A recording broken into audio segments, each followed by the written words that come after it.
गणमान्य अतिथिगण, यहां हॉल में उपस्थित शिक्षा जगत के सभी शिक्षाविद, विशिष्ट अतिथिगण, देवियों और सज्जनों,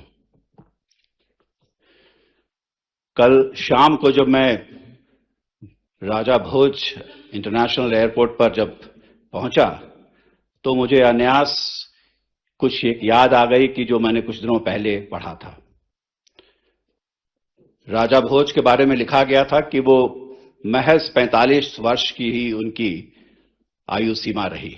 1010 में पैदा हुए और 1055 में उनकी मृत्यु हो गई थी। लेकिन इस 45 वर्ष के कार्यकाल में उन्होंने 84 पुस्तकें लिखी और ये जो 84 पुस्तकें लिखी, उनके जो सब्जेक्ट्स हैं वो इतने विविध हैं कि शिक्षा के हर क्षेत्र को वो कवर करते हैं।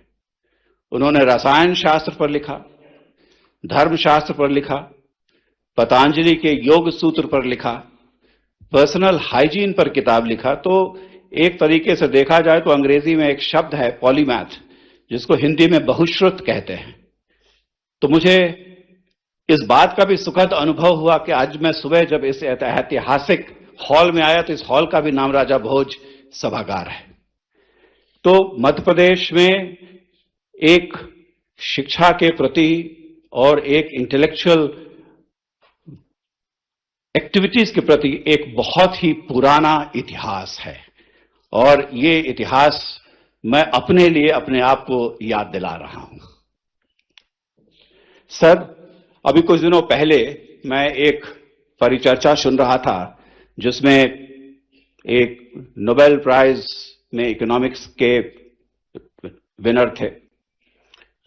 उनसे पूछा गया कि यदि किसी समाज को देखना है और ये अनुमान लगाना है कि उस समाज में क्या कुछ हो रहा है, क्या वो अच्छा कर रहा है, तो कौन से ऐसे इंडिकेटर्स को देखा जाए। और उन्होंने ऐसी 4 चीजों का जिक्र किया।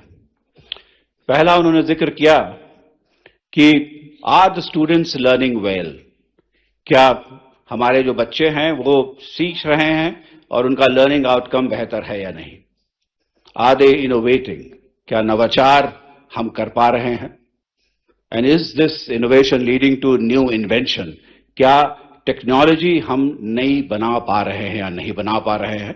और जो चौथा पॉइंट था वो था कि हाउस होल्ड सेविंग्स हो रही हैं कि नहीं हो रही हैं।